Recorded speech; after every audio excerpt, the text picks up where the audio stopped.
Elasticity. तो elasticity जब कहेंगे तो इलास्टिसिटी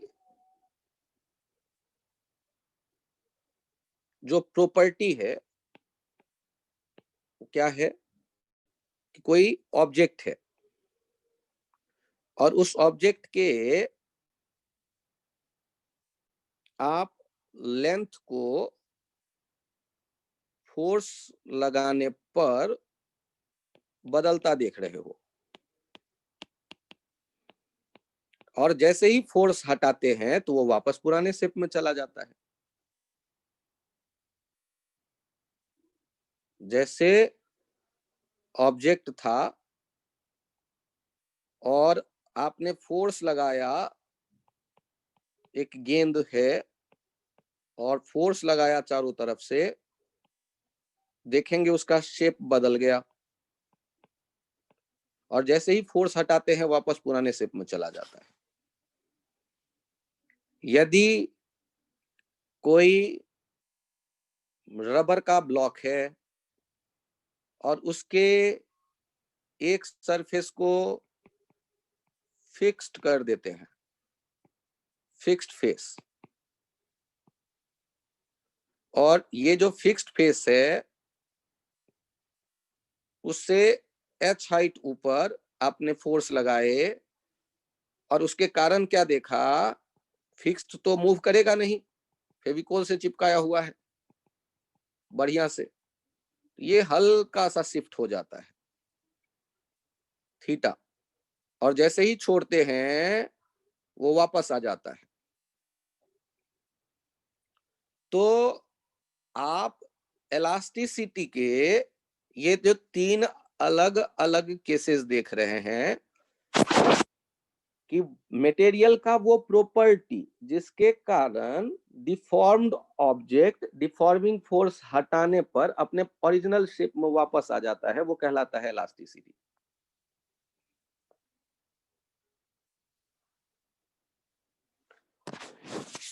अब इलास्टिसिटी कहते हैं, इसमें दो चीजें आती हैं, एक आता है F/A जिसे कहते हैं स्ट्रेस, और एक कहता है स्ट्रेन। ये होता है fractional change in shape. Stress होता है first force per unit area जो डिफॉर्म करने के लिए जब आप फोर्स लगाते हैं तो कोई न कोई भीतर मॉलिक्यूलों के इंटरेक्शन से एक फोर्स जनरेट होता है जो इस एक्सटर्नल फोर्स को अपोज कर रहा होता है, उसे रीस्टोरिंग फोर्स कहते हैं। यदि F हटेगा तो वो रीस्टोरिंग फोर्स ऑब्जेक्ट को अपने ओरिजिनल पोजीशन पे रीस्टोर कर देगा, ओरिजिनल शेप में लेके जाएगा। तो वो restoring force per unit area होता है स्पेस। लेकिन मॉलिक्यूलर फोर्स को ढूंढना तो मुश्किल है, और डिफॉर्म्ड कंडीशन में जो इक्विलिब्रियम है उसके कारण आप कहते हैं ये जो F दिख रहा है हमें, और जो मॉलिक्यूलों को रिस्टोर करने वाला फोर्स बना होगा, वो एक दूसरे को बैलेंस कर रहा है। तो deforming force per unit area ही स्ट्रेस कह देंगे तो कोई हर्ज नहीं। और स्ट्रेन क्या होता है, तो स्ट्रेन को कह देते हैं फ्रैक्शनल चेंज इन शेप। तो फ्रैक्शनल चेंज यहां क्या है, भिन्नात्मक परिवर्तन, डेल्टा L/L। और देखते क्या है कि ये प्रोपोर्शनल है, स्ट्रेस ज्यादा होगा तो फ्रैक्शनल चेंज ज्यादा आएगा, स्ट्रेस कम होगा कम होगा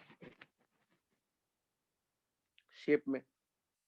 तो stress is directly proportional to strain, इसे आप कहते हैं हुक्स लॉ।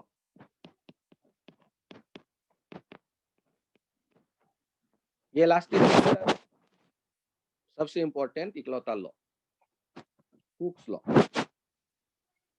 अब प्रोपोर्शन का साइन जब भी हटेगा तो कोई ना कोई कांस्टेंट आएगा। तो जब हम यहाँ कांस्टेंट लाएंगे, इस कांस्टेंट को कहते हैं y, और y का नाम है यंग्स मॉड्यूलस।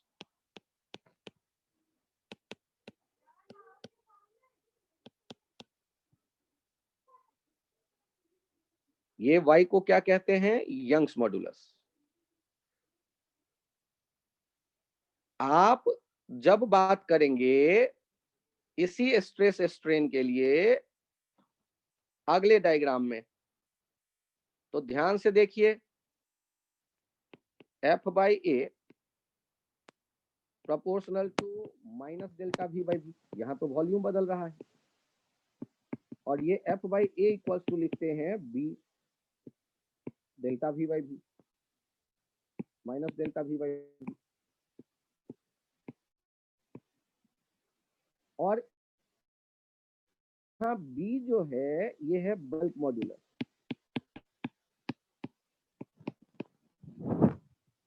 और 1/, बल्क मॉड्यूलस को एक नया नाम दे देते हैं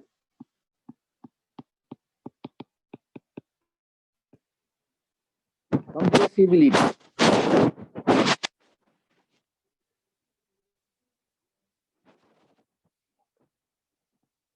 आप रॉड को देख रहे हैं, इलास्टिक था, आपने फोर्स लगाया, खींच करके लंबाई बदली, और जैसे फोर्स हटाया अपने पुराने शेप में वापस गया। बॉल के लिए देख रहे हैं, चारों तरफ से फोर्स आया, दबाया बॉल को, उसके वॉल्यूम को आपने बदलते देखा, और फोर्स हटाए अपने पुराने शेप में वो चला गया। और यदि बात करते हैं फोर्स के लगने की इस ब्लॉक पे, तो वहां पर हम क्या देखते हैं, जितना ताकतवर फोर्स होगा उतना ही ज्यादा ये एंगुलर शिफ्ट होता दिख रहा है उस ऊपर वाले फेस का, जिसके टेंजेंशियली फोर्स लग रहा है। आप एक बात पे गौर करिए, पहले वाले केस में कैसे फोर्स लग रहा है? नॉर्मल के लॉन्ग सरफेस के, सरफेस एरिया ये वाला एरिया, उसके नॉर्मल के लॉन्ग फोर्स लगता देख रहे हैं। सरफेस एरिया ये वाला, उसके नॉर्मल के लॉन्ग फोर्स लगता देख रहे हैं। अगले वाले में भी जो फोर्स देख रहे हैं वो नॉर्मल के लॉन्ग लग रहा है, लेकिन तीसरे केस में जो फोर्स लग रहा है, फर्स्ट और सेकेंड में नॉर्मल के लॉन्ग सरफेस के, और तीसरे वाले में टेंजेंट के लॉन्ग, फिक्स्ड सरफेस के पैरेलल सरफेस पे टेंजेंट के लॉन्ग, फिक्स्ड सरफेस के पैरेलल लग रहा है, वो ऊपर वाले सरफेस के पैरेलल लग रहा है। तो ये जो पहले दो केस है इनको नॉर्मल स्ट्रेस कह देते हैं कभी कभी,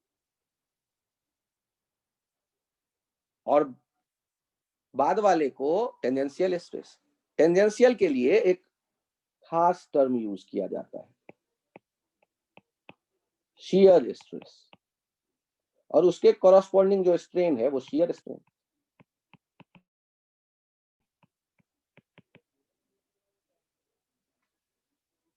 इसको थीटा को कभी कभी याद करिए, यदि ये एच होता और ये डेल्टा एक्स होता या एक्स होता, तो थीटा को कभी कभी h/x भी रख देते, x/h भी रख देते थे। Arc by radius theta equals to वाला आइडिया यूज कर लीजिएगा, थीटा के बदले x/h भी कई बार लिख देते हैं। और यहाँ प्रोपोर्शनैलिटी कांस्टेंट भी तो आया होगा, उसको ईटा कह देते हैं, मॉड्यूलस ऑफ रिजिडिटी। ईटा को कहते हैं, ये इसको कहते हैं मॉड्यूलस ऑफ रिजिडिटी।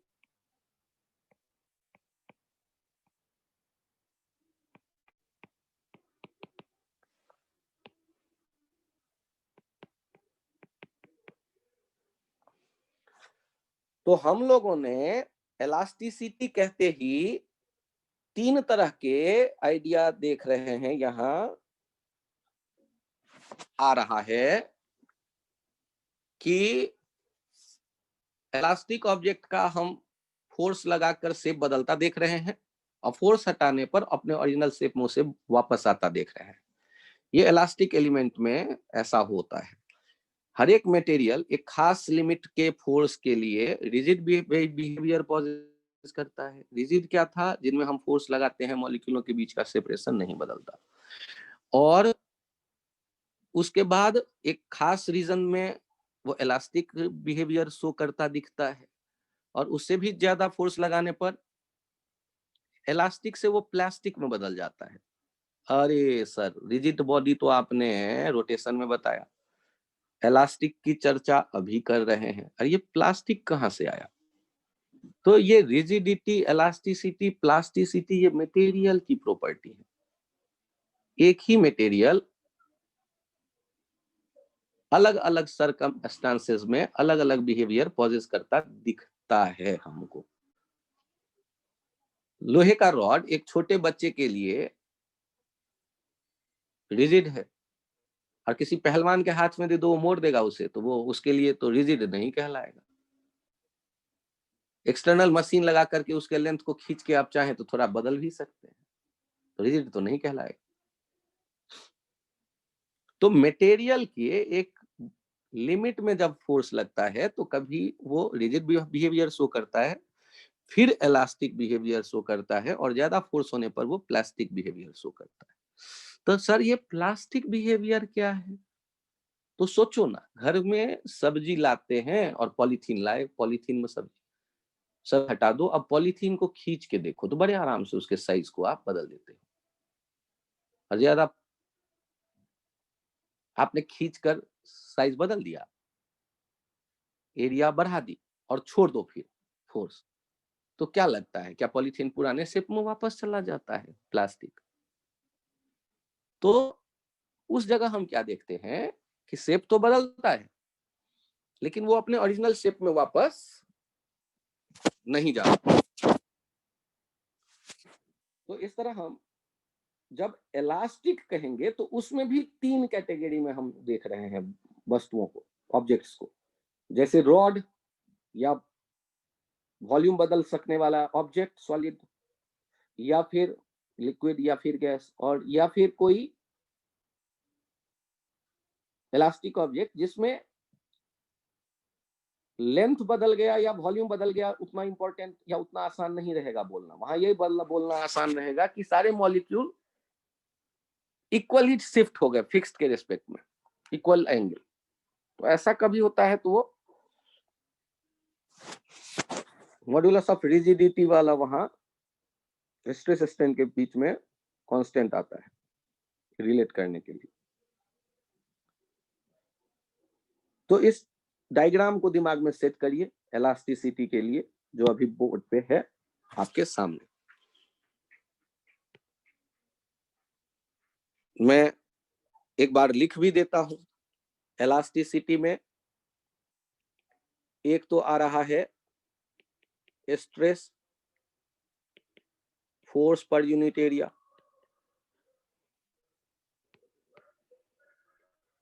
फोर्स भी कौन सा, रीस्टोरिंग या deforming, restoring force per unit area.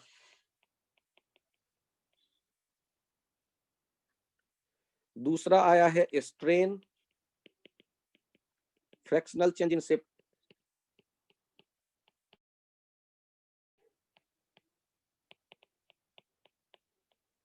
और तीसरा आया है आपके पास Hooke's law, stress equals to E into strain. यहां पर जो है ई, ये मॉड्यूलस ऑफ इलास्टिसिटी कह देते हैं, मॉड्यूलस ऑफ इलास्टिसिटी। और ये जो मॉड्यूलस ऑफ इलास्टिसिटी है, ये तीन तरह का हमें दिख रहा है, Young's modulus, bulk modulus, modulus of rigidity.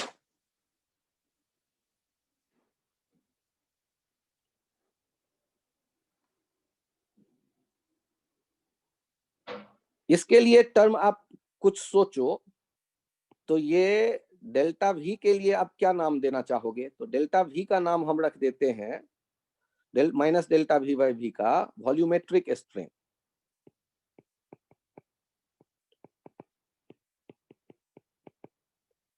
और यहाँ डेल्टा एल बाई एल का क्या नाम रखना चाहेंगे?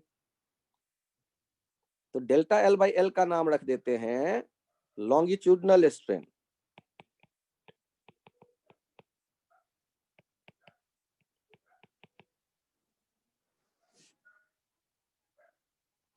और थीटा के लिए नाम वो पहले ही लिख दिया नीचे, चेक कर लो, आप इनके नाम चेक कर लो, longitudinal strain, volumetric strain, shear strain.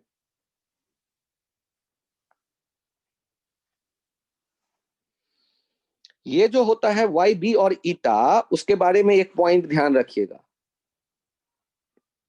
ये वाई बी और ईटा जो है आर प्रॉपर्टी ऑफ मटेरियल।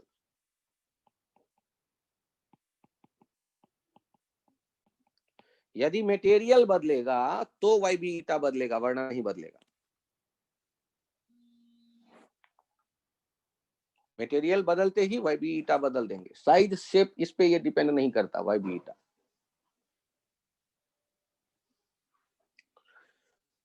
तो एक पॉइंट तो आपने देखा stress, restoring force per unit area, एक देख रहे हैं strain, fractional change in shape, और एक देख रहे हैं कि यदि फोर्स पर यूनिट एरिया ज्यादा लगाएंगे तो फ्रैक्शनल चेंज जो शेप में होगा वो ज्यादा होगा। ये प्रोपोर्शनैलिटी का रिलेशन आता है, stress equals to E into strain. और ये जो ई है वो जो प्रोपोर्शनैलिटी कांस्टेंट है उसे कहते हैं मॉड्यूलस ऑफ इलास्टिसिटी, और वो तीन अलग अलग कैटेगरी हो गए, एक लेंथ बदलेगा, एक वॉल्यूम बदलेगा, एक में ओरिएंटेशन बदलेगा, और उनके कॉरस्पॉन्डिंग इलास्टिसिटी का जो कांस्टेंट है या मॉड्यूलस ऑफ इलास्टिसिटी है वो तीन तरह के होंगे, वाई बी और ई का। इंटरेस्टिंग पॉइंट देखिए, स्ट्रेस का जो डायमेंशन होगा फोर्स पर यूनिट एरिया, वो तो वैसा ही होगा जैसा प्रेशर का था। तो यूनिट और डायमेंशन, डायमेंशन याद करिए क्या लिखते थे force per unit area, M L T minus two हो गया फोर्स, और उसको एल स्क्वायर से डिवाइड करते हैं, M L minus one T minus two, और एसआई यूनिट क्या हो जाएगा। और यहां गौर करिए यंग मॉडुलस का भी या मॉडुलस ऑफ इलास्टिसिटी का भी यही होने वाला है। उसका उल्टा होगा सर, चेक करो स्ट्रेन का क्या होता है, यूनिट लेस होता है सर, या कोई भी लेते हैं तो यूनिट लेस। तो ये कहते हैं M zero L zero T zero, और स्ट्रेस बराबर क्या दिख रहा है, ई इंटू स्ट्रेन। तो अब यदि आप डायमेंशन देखेंगे स्ट्रेन का तो पता ही है ना, वन, तो ई का जो डायमेंशन हमने देखा, या वाई का, या बी का, या ईटा का, या स्ट्रेस का, ये या प्रेशर का, अलग होगा या एक जैसा होगा, सर सबका एक सेम ही होगा, जैसा होगा। तो यहाँ से आपको यूनिट पता चल गई, Young modulus, bulk modulus, modulus of rigidity, stress, इन सब का यूनिट प्रेशर के जैसा पास्कल।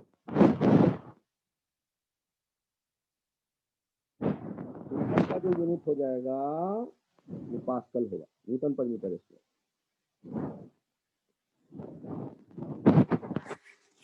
आपने स्ट्रेस को देखा एफ बाई ए, वो प्रेशर के बराबर आया है उसका डायमेंशन और यूनिट पास्कल।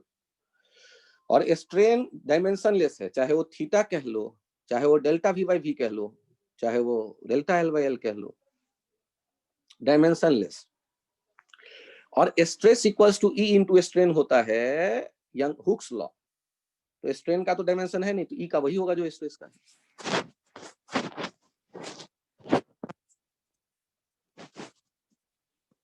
तो इलास्टिसिटी में पहले बताइए, चैप्टर में पहला टर्म है स्ट्रेस, ये है कि डिफॉर्मिंग जो फोर्स था वो रिस्टोरिंग फोर्स के बराबर है, क्योंकि इलास्टिक ऑब्जेक्ट है तो जितना आपने डिफॉर्म करने में फोर्स लगाया उतना ही उसको वापस ले जाने के लिए फोर्स आया होगा अपने ओरिजिनल शेप में। तो या तो deforming force per unit area कह लो या restoring force per unit area कह लो, दैट विल बी स्ट्रेस। और ध्यान रखिएगा वायर के केस में फॉर वायर स्ट्रेस जो लिखना हो आपको तो लिखिएगा tension upon area of cross section T/A। For wire जो आप देखेंगे, अब मुझे बताओ टेंशन निकालना आप कहां सीखते हैं? एनएलएम नाम के चैप्टर में। टेंशन निकालना कहां सीखते हैं? सर्कुलर मोशन के आइडिया यूज करके। टेंशन निकालना कहां सीखते हैं? रोटेशनल मोशन पढ़ के। सर मजाक मत करो, अरे सोच के तो देखो। और यदि आपने टेंशन निकालना सीख लिया तो ये काम बन गया स्ट्रेस का। 1 मिनट।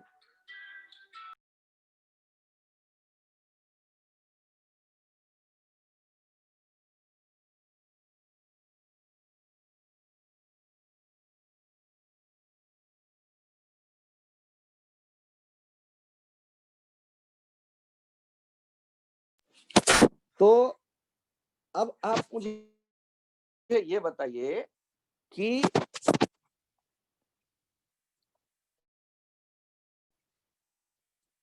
धागे का टेंशन निकालना यदि आपको सीखना है तो एनएलएम पढ़ना पड़ेगा, सर्कुलर मोशन पढ़ना पड़ेगा, रोटेशन पढ़ना पड़ेगा। और टेंशन निकालना है तो स्ट्रेस लिखना गए, स्ट्रेस आपके समझ में आ जाएगा। और आप ये बताइए जब एक ही तरफ से फोर्स लगा रहे होंगे या चारों तरफ, तब वॉल्यूम बदला होगा।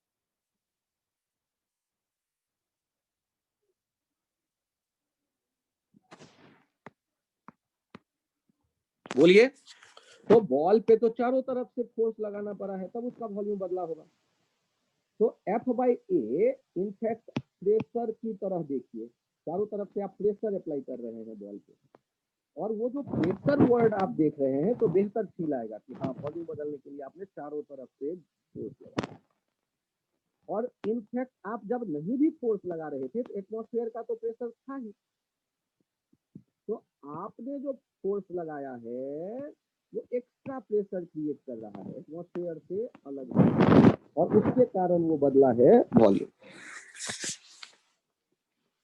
तो F/A के बदले डेल्टा P सोचेंगे जब हम वॉल्यूम के बदलाव की बात कर रहे हैं। F/A भी चलेगा, लेकिन डेल्टा P आपको और बेहतर फील देगा कि पहले से कुछ ना कुछ तो एटमॉस्फेरिक प्रेशर था ही, उसके प्रेजेंस में एक पर्टिकुलर शेप दिख रहा है, और आपने एक्स्ट्रा फोर्स लगाकर उसके वॉल्यूम को बदला। अच्छा मुझे सोच करके बताइए लिक्विड और गैस में कौन सी मॉड्यूलस ऑफ इलास्टिसिटी हमें मिलने वाली है? यंग मॉड्यूलस, बल्क मॉड्यूलस या मॉड्यूलस ऑफ रिजिडिटी? लिक्विड और गैस में।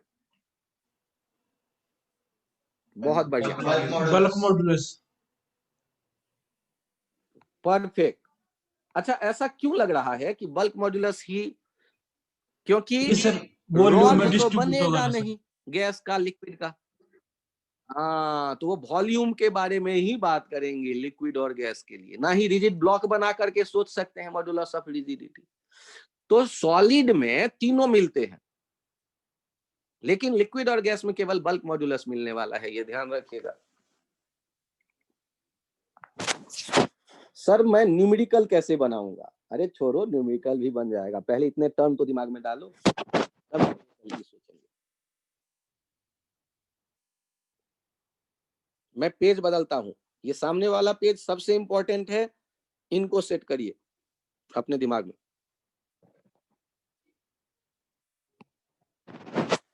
अच्छा मुझे ये बताइए बो एंड एरो वाला, तीर और धनुष वाले किसी इवेंट को सोचिए, जब आपने एरो को बो पे रखकर पुल किया तो आपने वर्क किया और वहां वो इलास्टिक पोटेंशियल एनर्जी है, और जैसे ही छोड़ते हैं तो वो इलास्टिक पोटेंशियल एनर्जी जो बो में है वो एरो को मिलता है काइनेटिक एनर्जी के फॉर्म में। तो इलास्टिक रबर को, इलास्टिक रॉड को यदि आप खींचकर उसके साइज को बड़ा करते हैं तो वहां वर्क करते हैं, और वो वहां जमा होता है किस फॉर्म में? इलास्टिक पोटेंशियल एनर्जी के फॉर्म में। एक टर्म यहां और याद रखिए आप, इसी डायग्राम में मैं और इंसर्ट करता हूं, इलास्टिक पोटेंशियल एनर्जी, और ये लिखेंगे half into stress into strain into volume, और वॉल्यूम से दोनों तरफ डिवाइड कर देंगे तो एक टर्म आ जाता है स्मॉल यू, स्मॉल यू, और इसको कहते हैं energy by volume, potential energy by volume. और ये स्मॉल यू से जो रिप्रेजेंट होता है वो है क्या? Half into stress into strain. आपको तो वैसे पोटेंशियल एनर्जी वाला ही याद रखना है, लेकिन कभी कभी किताबों में या क्वेश्चन में लैंग्वेज में दिख जाता है एनर्जी डेंसिटी। स्मॉल यू को कह देते हैं energy density, energy per unit volume, energy density.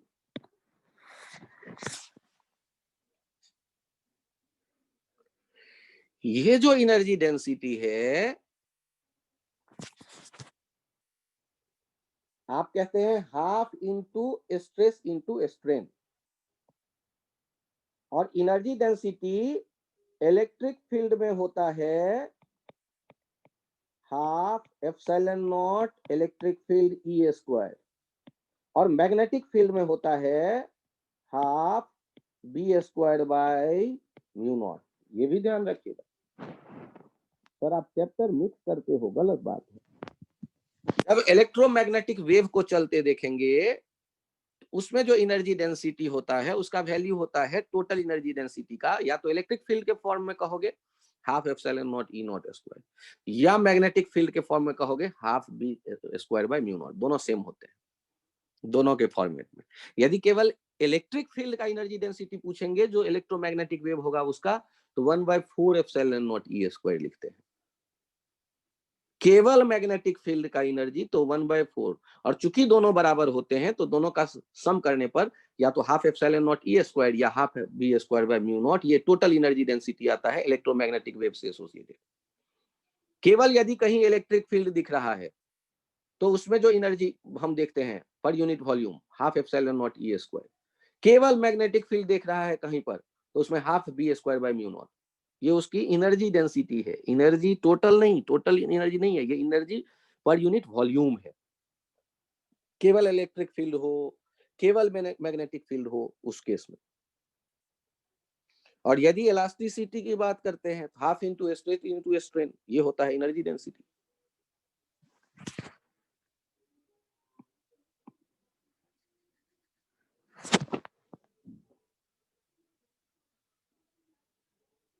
Next page पे आते हैं, इसे समझिए।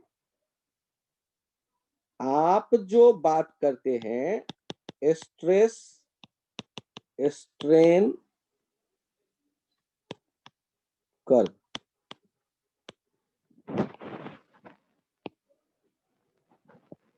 तो एक एक्सिस पे स्ट्रेस लीजिए और एक एक्सिस पे स्ट्रेन लीजिए,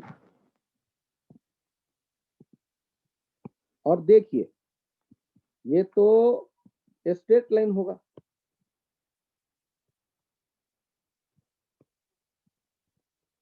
तो इस पे कुछ पॉइंट्स हैं जिनका नाम रखते हैं हम लोग और वो ध्यान रखते हैं।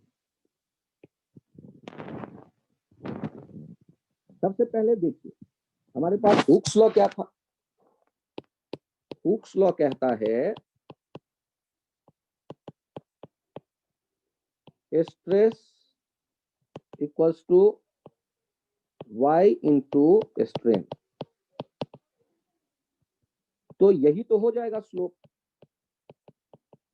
tan थीटा, ये y के बराबर आ गया, यंग्स मॉड्यूलस।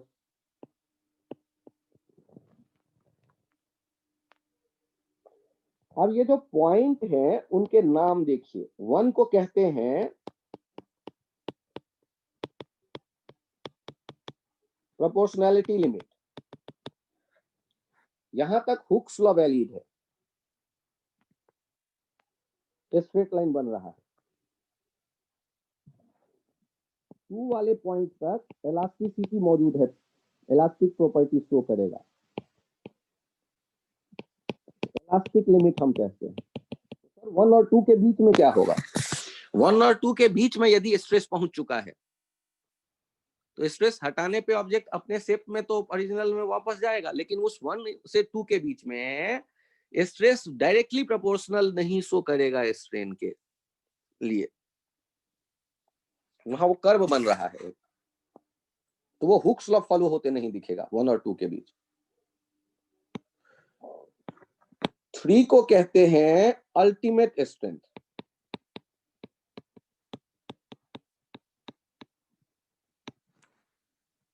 और उसके बाद ये 4 है एक पॉइंट, जिस 4 पॉइंट को कहते हैं ब्रेकिंग पॉइंट।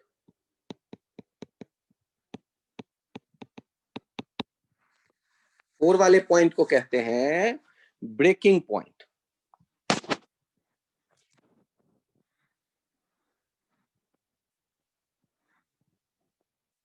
ध्यान से सोचिए कि आप जब 2 से आगे बढ़ जाएंगे तो 2 से आगे बढ़ जाएंगे तो अब इलास्टिक बिहेवियर तो यहीं तक था, इलास्टिक बिहेवियर, उससे आगे का बिहेवियर हो जाता है प्लास्टिक बिहेवियर। प्लास्टिक बिहेवियर का क्या मीनिंग समझाया आपको? जो प्लास्टिक को आप देख रहे हैं, प्लास्टिक के बारे में जो देखते हैं, सर क्या देखते हैं? तो फोर्स लगाने पर शेप तो बदलता है,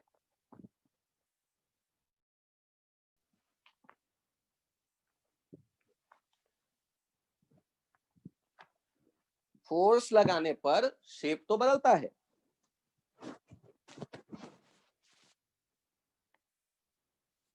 और फोर्स हटाने पर वो अपने ओरिजिनल शेप में वापस भी नहीं आता, तो प्लास्टिक बिहेवियर कहलाता है।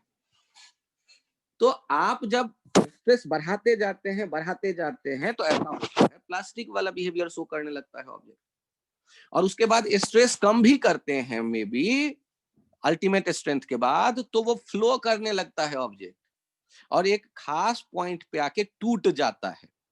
जिस पॉइंट पे टूटता है उसे ब्रेकिंग पॉइंट कह देते हैं। फिर से देखिए, 4 पॉइंट की मैं चर्चा कर रहा हूं। 1 तक जो है हुक्स लॉ फॉलो हो रहा है, स्ट्रेस जितना ज्यादा उतना ज्यादा स्ट्रेन, प्रोपोर्शनैलिटी का रिलेशन है, स्ट्रेट लाइन है, जिसका स्लोप किसके बराबर होगा? Young's modulus. जिस स्लोप ज्यादा, यंग मॉड्यूलस ज्यादा, इलास्टिक ज्यादा, बढ़िया इलास्टिक एलिमेंट, मतलब ज्यादा से ज्यादा फोर्स लगाने के बाद भी हटाने पर वो अपने ओरिजिनल शेप में वापस चला जाएगा।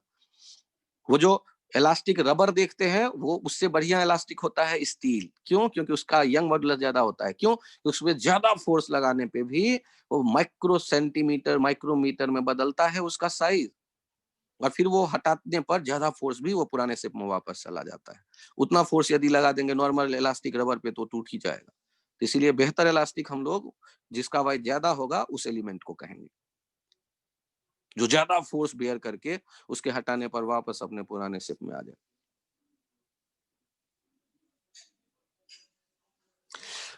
तो 1 पॉइंट तक है इलास्टिक, वो हुक्स लॉ फॉलो हो रहा है, प्रोपोर्शनैलिटी लिमिट, प्रोपोर्शन का रिलेशन को वो फॉलो करता है। और 2 पॉइंट का क्या है कहानी? Elastic limit. इलास्टिक लिमिट मतलब इलास्टिक प्रॉपर्टी 2 तक वैलिड है, लेकिन वो 1 से 2 के बीच में हुक्स लॉ फॉलो नहीं हो रहा। इलास्टिक है का क्या मतलब सर? कि यदि 2 पॉइंट पे भी आप फोर्स हटाते हैं, स्ट्रेस हटाते हैं, तो ऑब्जेक्ट अपने पुराने शेप में जाएगा। लेकिन 2 से आगे चले गए तो जो शेप बदल देंगे आप, उससे वो पुराने शेप, ओरिजिनल शेप में वापस नहीं आने वाला। और यदि अल्टीमेट स्ट्रेंथ क्रॉस कर गए, तो स्ट्रेस अल्टीमेट स्ट्रेंथ क्रॉस कर गए, तो फिर वो अब फ्लो करने लगेगा। थोड़ा सा स्ट्रेस कम होने पे भी वो फ्लो करता जाएगा और फाइनली टूट जाएगा।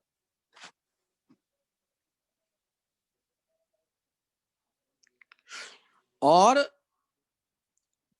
मटेरियल को 2 कैटेगरी में बांट देते हैं।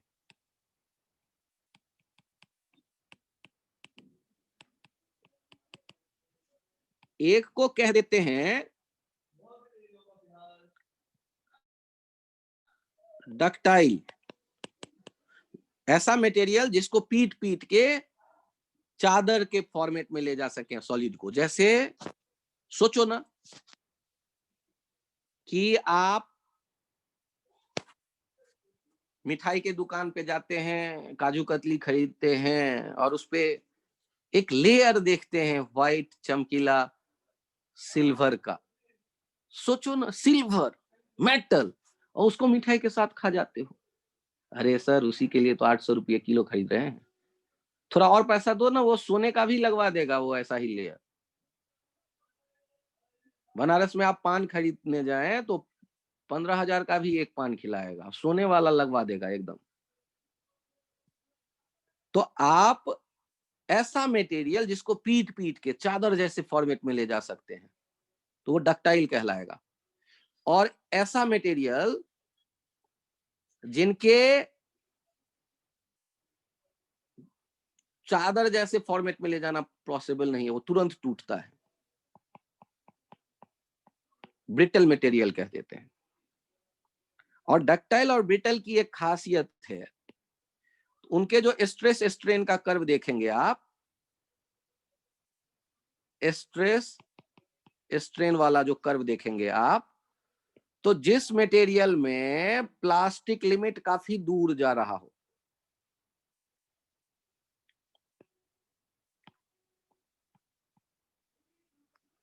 तो ये एक में आप देख रहे हैं प्लास्टिक लिमिट बहुत दूर तक गया, और एक में देख रहे हैं वो पहले तुरंत टूट रहा है, ब्रेकिंग। तो जिसकी प्लास्टिक रीजन ज्यादा है, प्लास्टिक रीजन जिसमें ज्यादा दिख रहा है वो डक्टाइल होगा, और प्लास्टिक रीजन जिसमें छोटा दिखे वो ब्रिटल होगा। तो डायग्राम देके क्वेश्चन पूछ देता है कि इसमें से ब्रिटल कौन और डक्टाइल कौन। तो ये डिपेंड कर जाता है प्लास्टिक रीजन पे। प्लास्टिक रीजन जिसमें प्लास्टिक रीजन बड़ा हो वो डक्टाइल, और प्लास्टिक रीजन यदि छोटा है तो मटेरियल उसको वो टूट जाएगा तुरंत।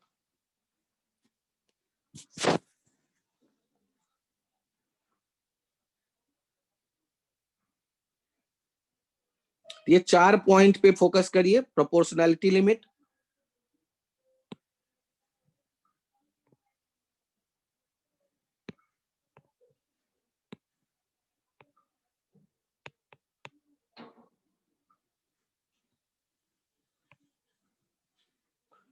दूसरा इलास्टिक लिमिट, तीसरा अल्टीमेट स्ट्रेंथ, चौथा ब्रेकिंग पॉइंट। एक टर्म आता है जिसे कहते हैं ब्रेकिंग स्ट्रेस।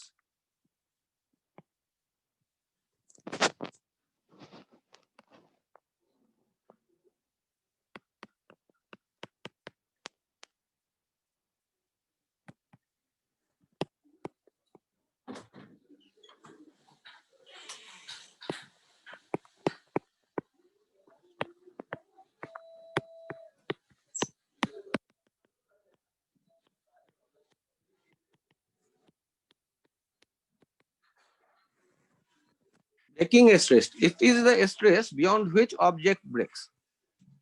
यदि स्ट्रेस लेवल बढ़ाते जाएंगे तो कभी ना कभी तो टूटेगा ही ना। तो वो स्ट्रेस का वो लेवल जिससे ज्यादा स्ट्रेस होने पे टूटेगा। और यहां ध्यान रखिएगा कि it is property of material.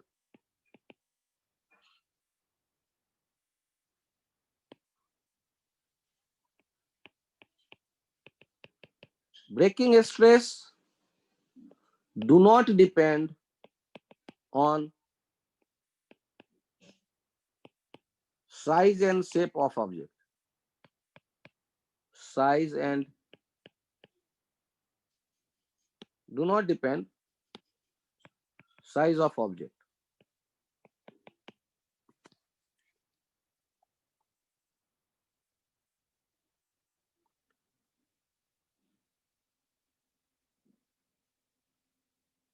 मतलब आप सोचो एक धागा है और उससे आप छत से लटकाते हो एक 5 kg का ब्लॉक और जस्ट बैलेंस दिख रहा है, तो अभी जो स्ट्रेस होगा धागे में, और यदि 5 से हम 5.1 kg हैंग करते हैं तो वो टूट जाता है। तो 5 kg के हैंग करने पर जो वहां स्ट्रेस डेवलप होगा वायर में, वो mg/a, वो जो स्ट्रेस है उस स्ट्रेस को आप कहते हैं ब्रेकिंग स्ट्रेस। उससे ज्यादा स्ट्रेस होने पे वो टूट जा रहा है। 5.1 kg भी, 5.01 kg भी लगा करके हैंग करके देखते हैं, टूट जाता है। तो आप सोचो यदि 5 kg 1 मीटर लेंथ के धागे से लटका कर देखते हो और ब्लॉक टिक जाता है, तो यदि 1 मीटर के बदले आप हाफ मीटर के वायर से लटकाओ या 2 मीटर के वायर से लटकाओ तब भी बैलेंस रहेगा। लेकिन यदि आपने वायर के एरिया को कम किया, पतले वायर लिए आपने, तो क्या वही 5 kg बैलेंस कर पाएगा? तो अभी जस्ट बैलेंस था, एरिया आपने कम कर दिया तो स्ट्रेस बढ़ गया, और स्ट्रेस बढ़ जाएगा तो वो टूट जाने वाला है। और आपको यदि किसी धागे को आपने देखा उससे 5 kg पे वो टूट रहा है, तो आपने उसी धागे को यूज किया, तो उसका क्या करेंगे, लंबाई बढ़ा लेंगे उसको लटकाने के लिए, तब भी वो टूट जाएगा। तो आप क्या करते हैं, 2 फोल्ड कर देते हैं, 3 फोल्ड कर देते हैं, जिससे कि वो कंबाइंड मिल करके जो एरिया ऑफ क्रॉस सेक्शन है वो बढ़ जाए, तो स्ट्रेस का वैल्यू जो है वो कम हो जाए। ब्लॉक तो एम फिक्स है, एम जी फिक्स है, वही तो फोर्स आएगा खींचने वाला। एरिया यदि 2 फोल्ड 3 फोल्ड कर देते हैं तो बढ़ जाता है, तो स्ट्रेस का वैल्यू कम हो जाता है, तो ब्लॉक को संभाल लेता है वो धागा। तो ब्रेकिंग स्ट्रेस किसकी प्रॉपर्टी है, मटेरियल की, ये ध्यान रखिएगा। मटेरियल बदलेगा तो उसकी ब्रेकिंग स्ट्रेस बदल जाएगी।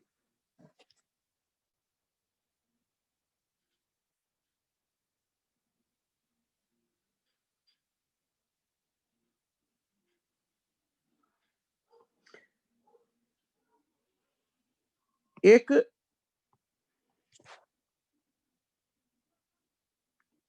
जो आखिरी पॉइंट यहां दिखता है वो है पॉइजन्स रेशियो।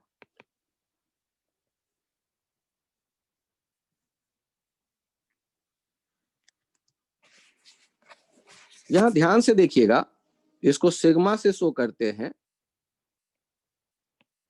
और प्रैक्टिकली सोचिएगा, यदि हम एक रॉड के एल लेंथ के रॉड के, डी डायमीटर वाले रॉड के ऊपर फोर्स लगाते हैं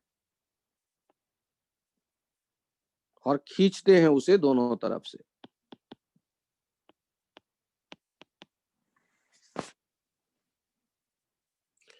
तो लंबाई तो बढ़ गया। डायमीटर के बारे में क्या ख्याल है,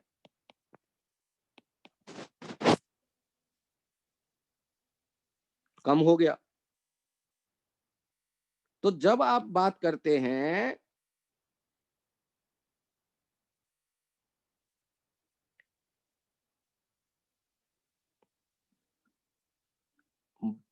minus delta D by D, तो डेल्टा डी नेगेटिव होगा, minus delta D by D positive होगा,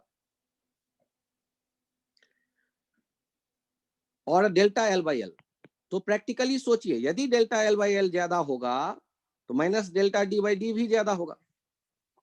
ये तो प्रोपोर्शनेट प्रोपोर्शन में दिख रहे होंगे।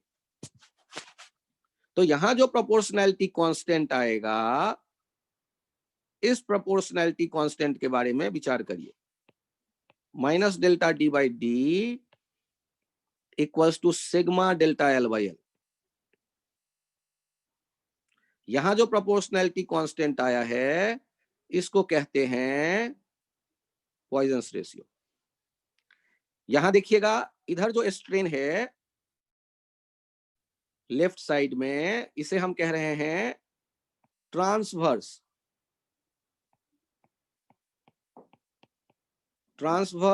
strain is proportional to longitudinal strain.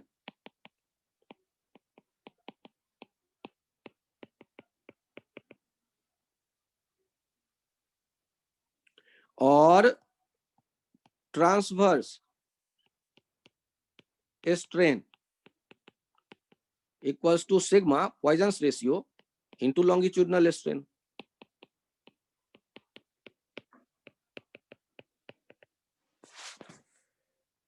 आप इस बात को समझिए, जैसे जैसे लेंथ आप बढ़ाते जा रहे हैं तो वैसे वैसे डायमीटर कम होता जा रहा है। फ्रैक्शनल चेंज में डायमीटर में फ्रैक्शनल चेंज है, वो प्रोपोर्शनल है फ्रैक्शनल चेंज इन लेंथ के। फ्रैक्शनल चेंज इन लेंथ ज्यादा होगा तो फ्रैक्शनल चेंज इन डायमीटर भी मैग्नीट्यूड में ज्यादा दिखेगा मुझे।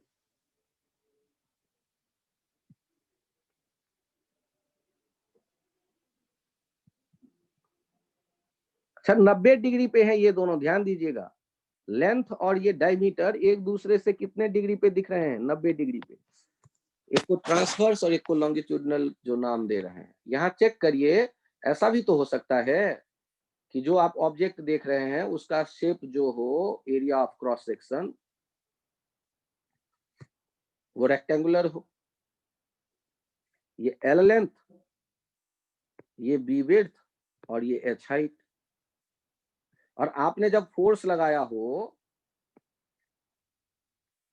तो सोचिए क्या हुआ होगा।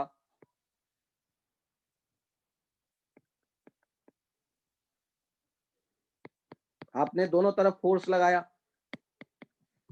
इसका असर दिखा कि एल बढ़ गया, लेकिन हाइट कम हो गई होगी और विड्थ भी कम हो गया होगा। ये सारे एल से 90 डिग्री पे हैं।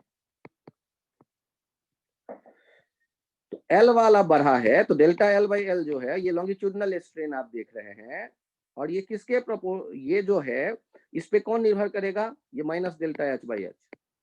तो minus delta H by H क्या लिखेंगे? Sigma delta L by L. उसी तरह minus delta B by B भी जो है, ये प्रोपोर्शनल है डेल्टा एल बाई एल के।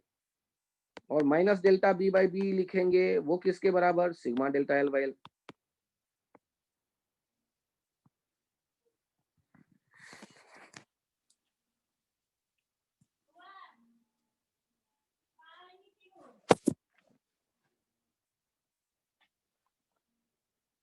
तो हम लोगों को यहां दिख रहा है 90 डिग्री वाले डायरेक्शन का रिलेशन। यदि एक डायरेक्शन में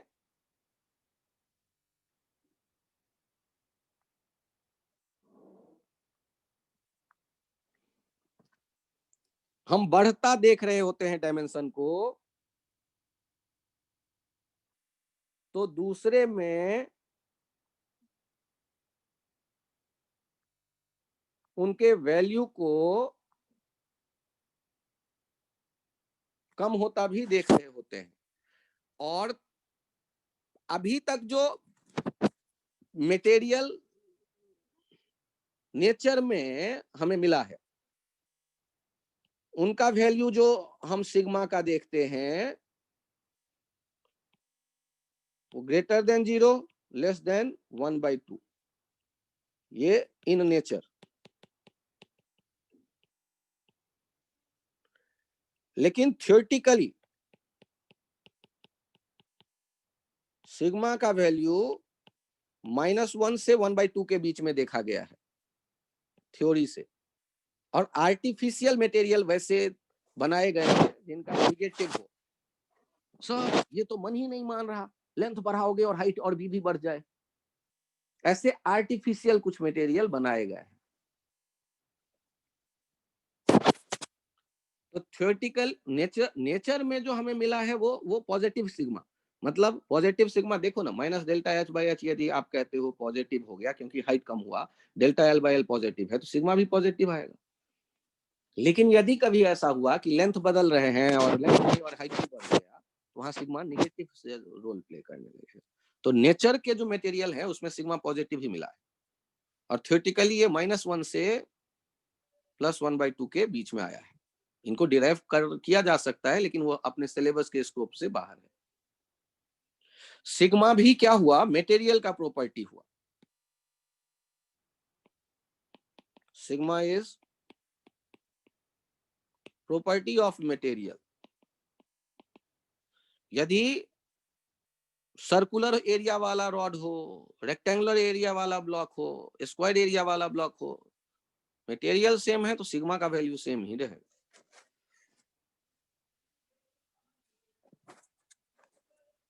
तो किताबों में वाई, बी, ईटा, सिग्मा, इनके कुछ रिलेशंस दिए हुए हैं जो मुझे तो याद नहीं रहता। आईआईटी के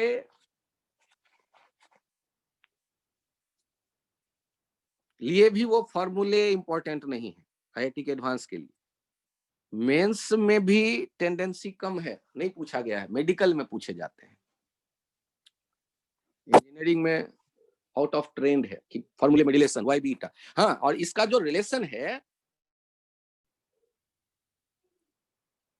वो डिराइव भी किया जा सकता है अपने सिलेबस से, फिर से मैं कह रहा हूं बाहर है। तो जैसे एनएलएम आप कहते हैं, तो एनएलएम में न्यूटन, इस चैप्टर को पढ़ते वक्त क्या हम लोग कहते हैं कि इस चैप्टर के सारे क्वेश्चन बन जाएंगे यदि आप जानते हैं न्यूटन्स 3 लॉज ऑफ मोशन। यदि आप जानते हैं न्यूटन्स 3 लॉज ऑफ मोशन तो सारे चैप्टर। तो इलास्टिसिटी में जो ऐसा देखें, उनमें ऐसे ही 3 यहां भी है। एक होता है इसमें हुक्स लॉ, दूसरा है पॉइजन्स रेशियो, और तीसरा है principle of superposition. Principle of superposition ये उतने ही इंपॉर्टेंट हैं इलास्टिसिटी के हायर स्टडीज के लिए जितने न्यूटन्स लॉज ऑफ मोशन में न्यूटन के 3 law, Hooke's law, Poisson's ratio और प्रिंसिपल ऑफ सुपरपोजिशन को यदि हम एक साथ यूज करते हैं तो इलास्टिसिटी के हायर लेवल्स पे स्टडी करते हैं हम लोग जाके, और उन्हीं से ये Y B eta gamma sigma इन सब के रिलेशन को हम लोग देखते हैं।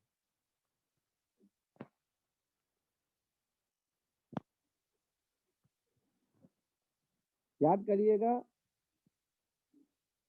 हुक्स लॉ क्या था, stress equals to Y into strain या बी इंटू स्ट्रेन या eta into theta.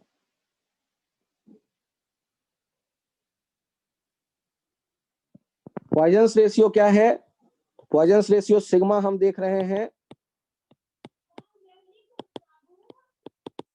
Longitudinal strain upon transverse strain.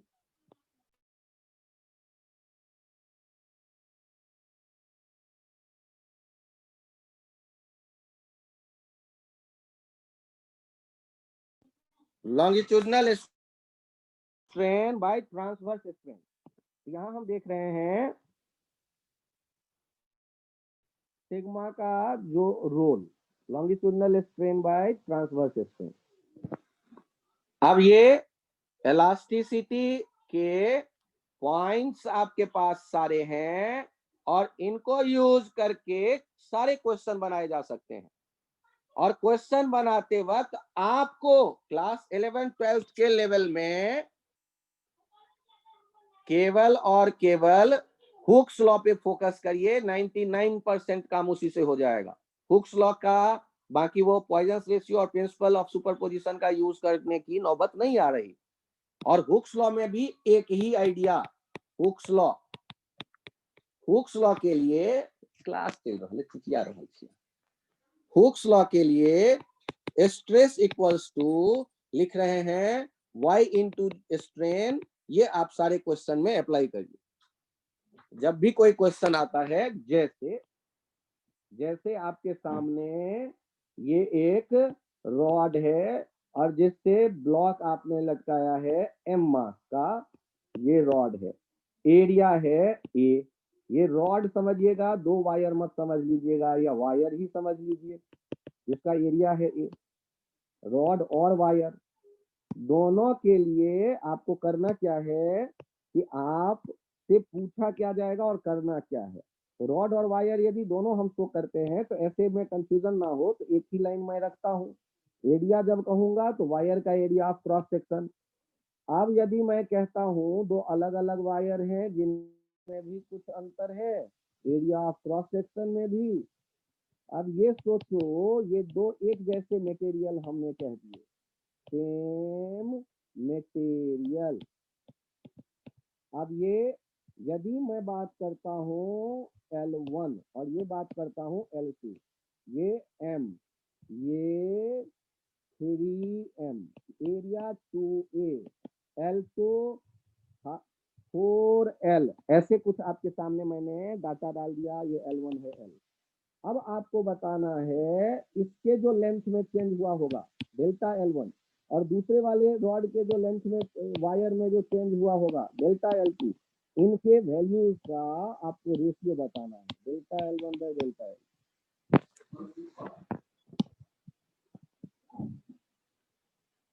अब ये सिंपल सा एग्जांपल है, हम लोग यहीं से कहानी शुरू करते हैं। तो इसमें हमें क्या देखना है कि जो लेंथ का चेंज हुआ होगा वायर में, हुआ तो होगा यदि इलास्टिक वायर है तो।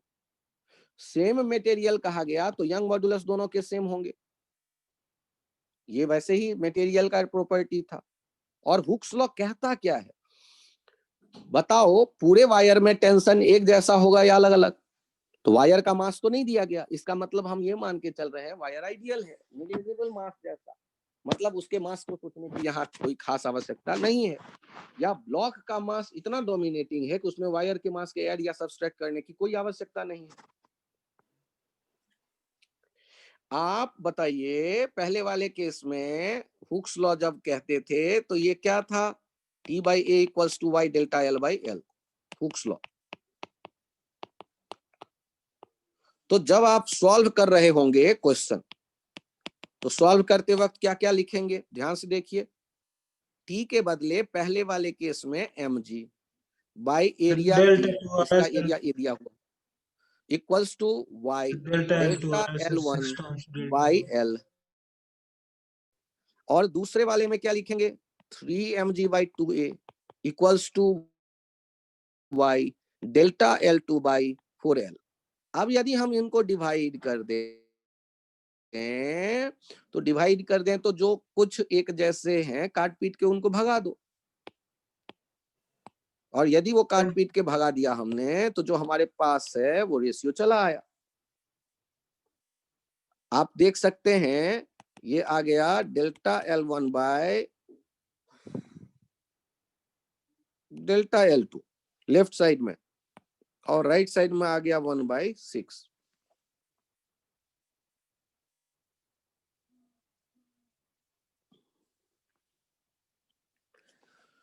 तो आपके इस तरह के सारे क्वेश्चन में हुक्स लॉ लिख दें। आगे सर। आप यदि कहते हैं ये स्मूथ सरफेस है और यहाँ पर एक ये रॉड है इलास्टिक जिसका ये सिरा फिक्स है, और इधर से इसे हल्का सा इससे अटैच कर देते हैं एक ब्लॉक को, और इसका ये नेचुरल लेंथ है, एरिया है ए, यंग मॉडुलस है y। अब इस ब्लॉक को यदि आगे पुल करके छोड़ दें तो ये रॉड जो है, इस रॉड के कारण यहाँ एक प्रूफ करिए कि SHM होने लगेगा और फिर टाइम पीरियड बताइए। तो ध्यान से देखिए, सर यदि 2 आप मिनट इसको सर। पुल कर लेंगे, तो पुल करते हैं, तो पुल करने पर इस पे आपने पुल किया है मान लो x, तो उस समय आपने कितना फोर्स लगाया होगा, उतना ही इधर टेंशन जनरेट हुआ होगा। स्लोली आपने इक्विलिब्रियम से डिस्प्लेस करके रिलीज कर दिया। तो रिलीज करने पर जो रीस्टोरिंग फोर्स होगा, F रीस्टोरिंग बाई A, ये लिखते हैं y delta L by L। तो F restoring by A, y delta L के बदले x बाई L। तो F रीस्टोरिंग हमें कितना दिख गया, AY बाई LX, ये दिख गया KX। तो K इफेक्टिव K का वैल्यू कितना हो गया, AY बाई L। और टाइम पीरियड क्या देखेंगे, 2 pi under root m by k। 2 pi under root m जो ब्लॉक है, ये जो ब्लॉक है, और रॉड के लिए AY बाई L। तो हम लोग यहाँ जो SHM देख रहे हैं, ये हुक्स लॉ बता रहा है हमें।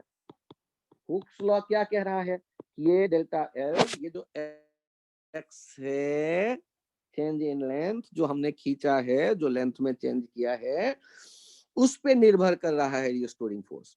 तो इसका, और ये जिधर हमने डिस्प्लेस किया उसके अपोजिट है, तो ये SHM के आइडिया को जस्टिफाई कर रहा है। तो यहाँ SHM होता दिखेगा। यहाँ मैंने रॉड वर्ड यूज किया है, क्योंकि रॉड जब ये अपने नेचुरल पोजीशन पे आएगा तो इसको दबाएगा और दबाएगा, और फिर वो वापस अपने ओरिजिनल पोजीशन पे, वो और दबाने पर फिर से वो धकेलने वाला फोर्स आएगा। ये तो इस तरह का यहाँ ऑसिलेशन भी हमें दिख सकता है। यदि हमसे कोई कहता है कि ऐसे एक वायर ले लिया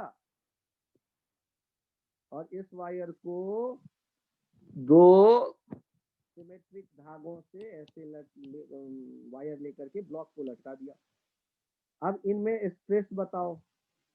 यदि ये एंगल एक जैसे हो और इनमें स्ट्रेस कोई पूछता है, या तो एक जैसे एंगल हो सकते हैं या अलग अलग एंगल हो सकते हैं, या तो एक जैसे एंगल हो सकते हैं या अलग अलग एंगल हो सकते हैं। अब यदि कोई पूछे कि स्ट्रेस बताओ, तो टेंशन ढूंढेंगे इनमें और इनमें। यदि टेंशन पता चल गया तो स्ट्रेस पता चल जाएगा। तो आपको जिस किसी भी वायर में स्ट्रेस चाहिए, वायर 1, वायर 2, तो हुक्स लॉ क्या कहता है, हुक्स लॉ कहता है कि stress equals to T by A। अब टेंशन कहां से लाएंगे, तो NLM में जाते हैं। NLM में कैसे, तो T1 sine theta T2 sine phi के बराबर आ जाएगा एक इक्वेशन। दूसरा इक्वेशन हो जाएगा T1 cos theta plus T2 sine cos phi, ये हो जाएगा mg के बराबर। इनको सॉल्व कर लेंगे, T1 T2 आ जाएगा, T1 T2 आ जाएगा तो स्ट्रेस 1 स्ट्रेस 2 आ जाएगा। स्ट्रेस 1 हो जाएगा T1 बाई A1 और स्ट्रेस 2 हो जाएगा T2 बाई A2।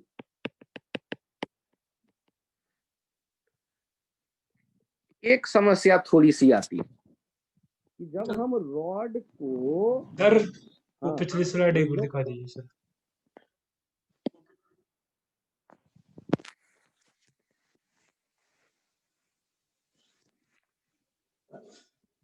ठीक सर। यदि यहाँ ऐसे आपके सामने में आ जाए वायर, ये M1 और ये M2, बताइए T1 और T2 के बारे में क्या ख्याल है। तो T1 आप लिखेंगे NLM से M1 प्लस M2 जी। M1 प्लस M2 जी, क्योंकि दोनों को वो संभाल रहा है। T2 आप लिखेंगे M2 M2 जी। जी। तो यदि स्ट्रेस 1 चाहिए आपको, तो वो T1 by M1 A1 plus करिएगा। M2 जी स्ट्रेस भैया। 2 चाहिए आपको, तो T2 बाई M2 करिएगा, T2 बाई A2 करिएगा।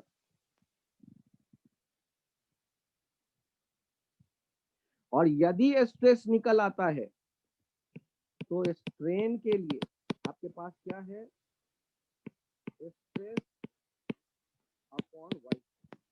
यदि आपको स्ट्रेस पता चल गया तो स्ट्रेस को वाई से डिवाइड करेंगे, स्ट्रेन आ गया।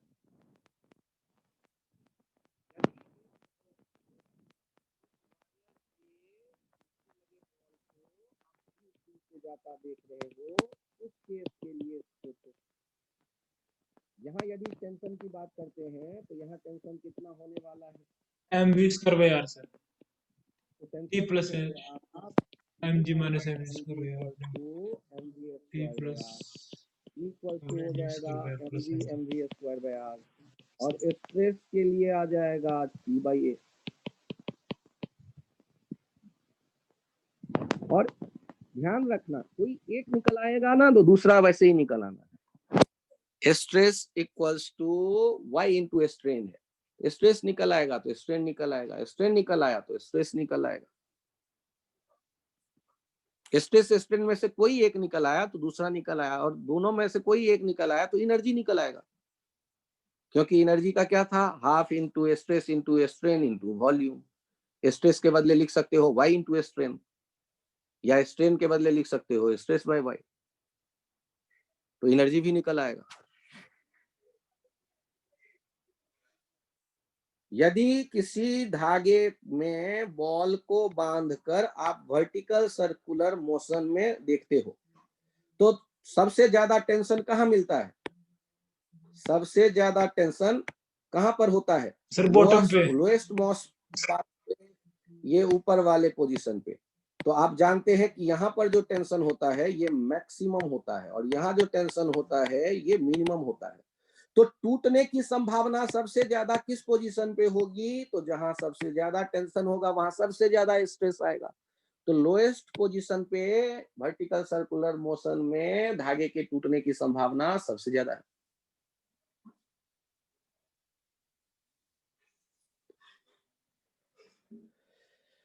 यदि दो सेम मटेरियल के वायर हैं और उस वायर से एक रॉड को हैंग किया आपने, ब्लॉक को हैंग किया आपने जो m मास का था, एक तो किनारे पे बांधा है और एक जो है वो आपने L/4 डिस्टेंस पे बांधा है। तो बताइए कि किस धागे में इस टेंशन ज्यादा होगा, वायर 1 या वायर 2? यहाँ टेंशन क्या दोनों धागों में एक जैसा होगा या अलग अलग? सर अलग अलग होगा सर। ये टेंशन कहाँ से निकाल पाएंगे आप, रोटेशन का आइडिया यूज करके। Net torque equals to 0 sir. एक तो आप लिख देंगे translation T1 plus T2 equals to mg, और दूसरा सेंटर के अबाउट यदि मैं बात करूं तो T1 इंटू L/2 ये किसके बराबर हो जाएगा, T2 L/4। Yes sir. तो आपको ये रिलेशन दिख जाएगा, तो टेंशन निकल आएगा, टेंशन निकल आएगा तो स्ट्रेस निकल आएगा, स्ट्रेस 1 हो जाएगा T1 बाई A1, स्ट्रेस 2 हो जाएगा T2 बाई A2। एरिया एक जैसा हो तो एक ही जैसा ले लीजिएगा वायर का। तो आपको अलग अलग चैप्टर में जाना होगा, और आपको एक कंफ्यूजन आपके दिमाग में आ जाता है कि हमेशा जो होगा वो एक जैसा होगा स्ट्रेस। देखो यहाँ वायर है लेकिन वो थिक वायर है, और मास दिया गया है कैपिटल M, लेंथ है कैपिटल L।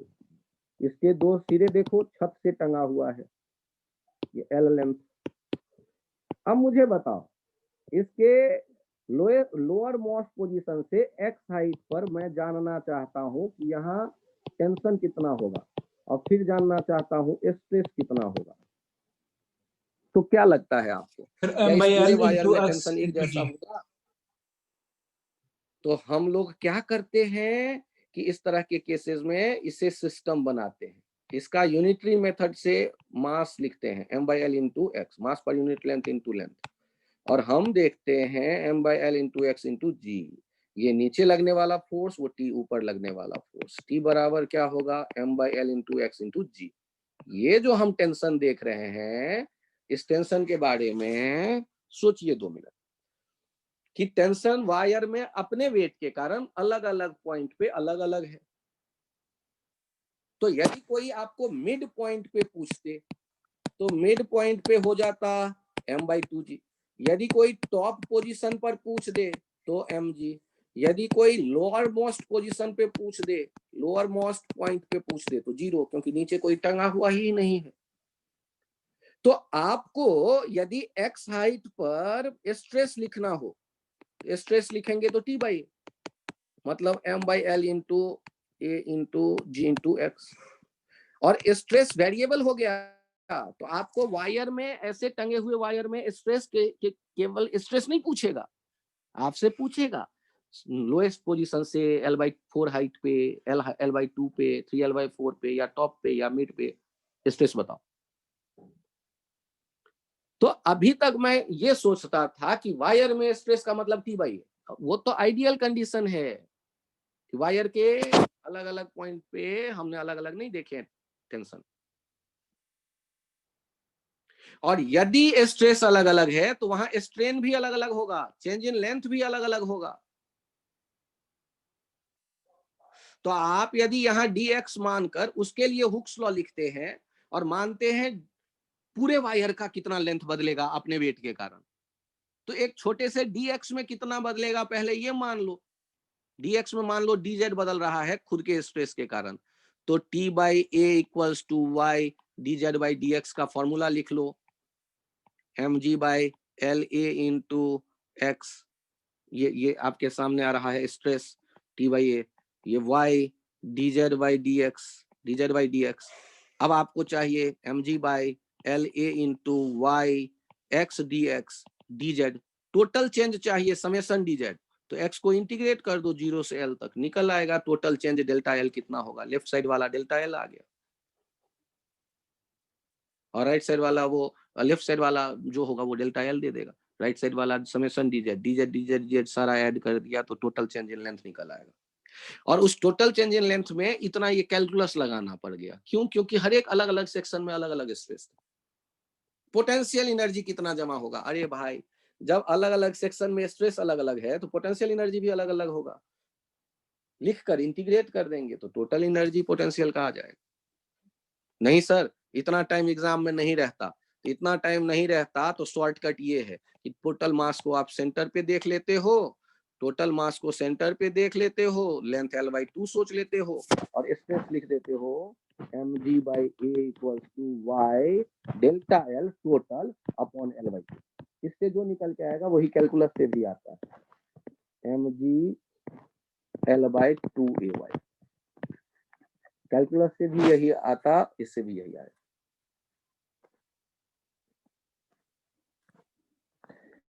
आपसे एनएलएम में एक क्वेश्चन, कॉमन क्वेश्चन है, हर एक किताब में मिलता है कि बताइए एक रॉड को पुल कर रहे हैं, स्मूथ सरफेस पे रखा हुआ है और एफ फोर्स लगा करके पुल कर रहे हैं, एम मास का है, एल लेंथ का है।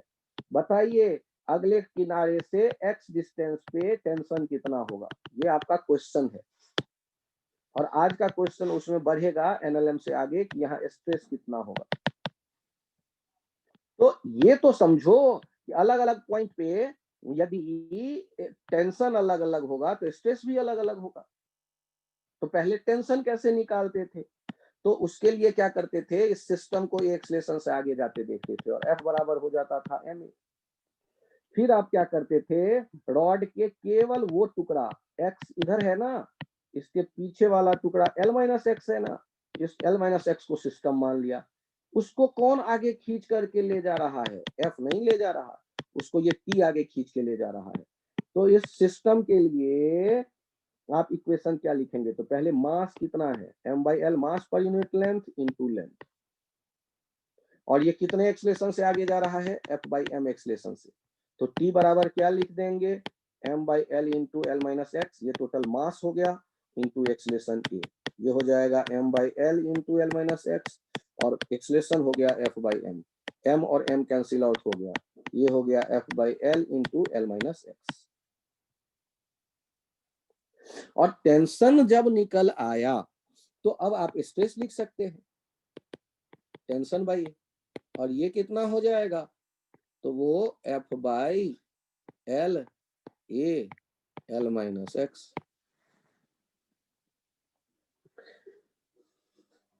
यहां एनएलएम का क्वेश्चन था ये, और उसके आगे ये इलास्टिसिटी का क्वेश्चन बन गया। और एनएलएम का ये कॉमन क्वेश्चन है, बहुत बार कॉम्पिटिटिव एग्जाम में आया कि रॉड के वो किसी एक खास सेक्शन में टेंशन बताओ, चाहे रॉड हो या रोप हो या स्ट्रिंग हो।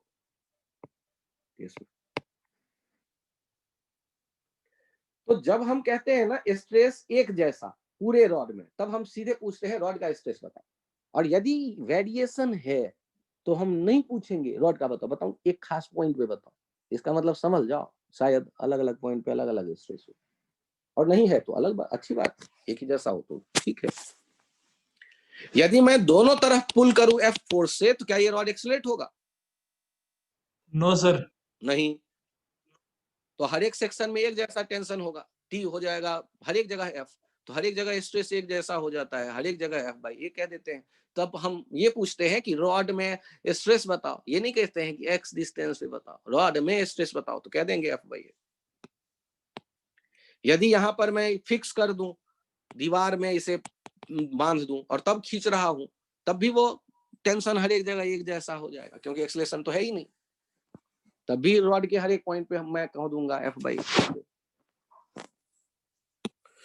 एक पॉइंट और सोचे आप कि रॉड यदि आपके दोनों तरफ फोर्स तो एक जैसा है, लफड़ा है एरिया का, मूव तो ये कहीं नहीं कर रहा, लेकिन एरिया बदलता देख रहे हैं आप।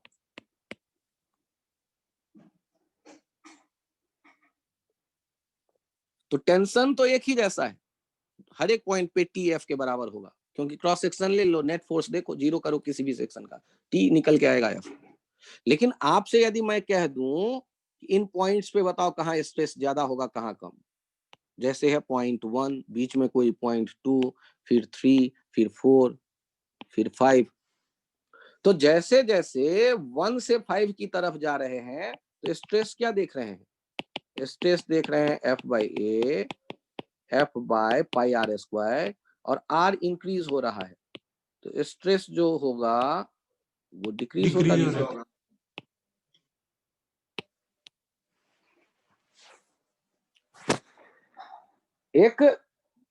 एक रॉड को या वायर को जब आपने टंगा हुआ देखा, खुद के वेट के कारण उसके टूटने के चांस कहां से ज्यादा है, ऊपर वाले पॉइंट से या नीचे वाले पॉइंट से या मिड पॉइंट से? सर ऊपर वाले पॉइंट से सर, क्योंकि सर वेट ज्यादा ऊपर है सर। वाले पॉइंट से टूटने के चांस इसलिए है क्योंकि वहां टेंशन टॉप पे सबसे ज्यादा है बालक एम जी। हाँ सर। मिड में देखोगे तो टेंशन आएगा एम बाई टू जी, तो कहां से टूटने के चांस ज्यादा होंगे, टॉप वाले पॉइंट से। मिड में टेंशन केवल होता है एम बाई टू जी, तो कहां से स्ट्रेस ज्यादा होगा, स्ट्रेस टॉप का जो है वो ज्यादा होगा स्ट्रेस मिड पॉइंट से, तो टूटने का संभावना, टूटने की दर कहां पर है, टॉप पॉइंट पे ज्यादा।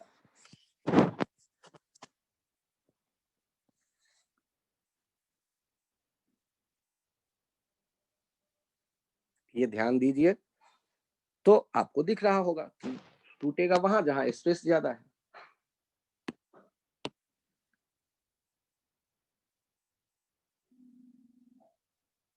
यहां चेक करिए, आपने अभी अभी फ्लूइड पढ़ा है, एक बॉल है और इस बॉल को आप एक पानी के भीतर डुबो कर रखा देख रहे हैं, और इसके ऊपर एक मासलेस प्लेटफॉर्म है, पिस्टन है, और उस पे आपने एक हेवी ब्लॉक रख दिया कैपिटल एम,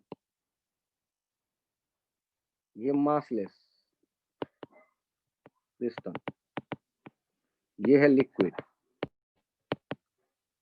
रो डेंसिटी वाला, और इसका रेडियस था पहले आर, लेकिन बताइए जब आपने ब्लॉक रखा होगा वेरी हेवी, तो क्या इसका रेडियस आर ही रहेगा या बदल करके आर माइनस डेल्टा आर हो जाएगा? कम हो जाएगा। कम हो जाएगा सर। तो आपको बताना है डेल्टा आर बाय आर का वैल्यू।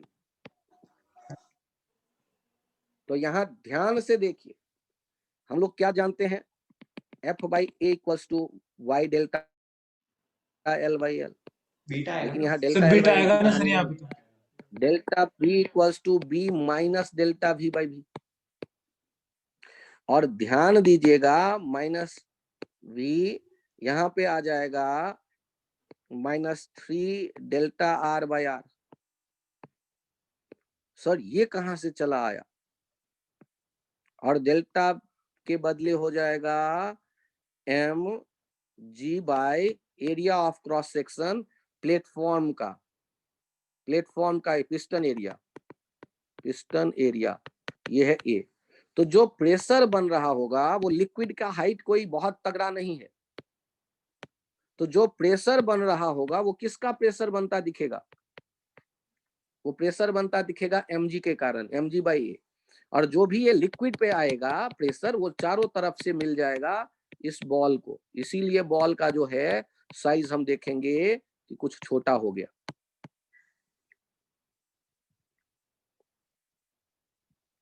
और आपको v चूंकि जानते हैं आप 4/3 पाई आर क्यूब लिखा जाता है, तो delta v by V 3 delta R by R भी जानते हैं, लॉग लेके डिफरेंशिएट कर दो, पावर बगल में आ जाता है, कांस्टेंट गायब हो जाते हैं।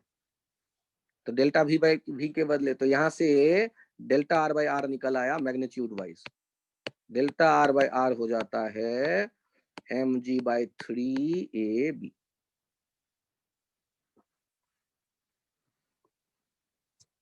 आईआईटी में ऐसा एक बार पूछा गया था।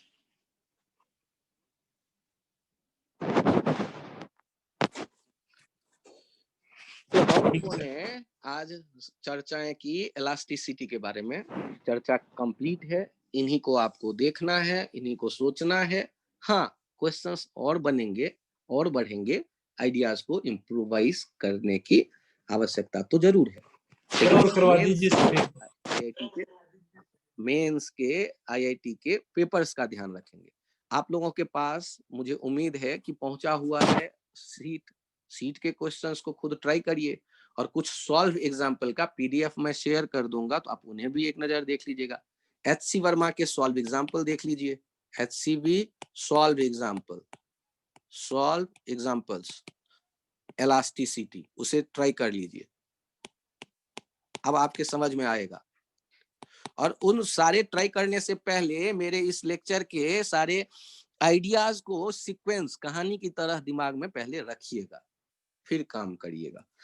कहानी हुक्स लॉ है कुल मिला के आपके लिए, स्ट्रेस स्ट्रेन उनमें रिलेशन, उसी पे सारा काम होना है। एक्सेप्शनली कभी कभार 100 क्वेश्चन में एक में पॉइजन्स रेशियो, सुपरपोजिशन लगाना नहीं पड़ेगा आपको कभी 11th 12th के लेवल में। तो ये इलास्टिसिटी का लेक्चर यहीं रखते हैं। Thank you.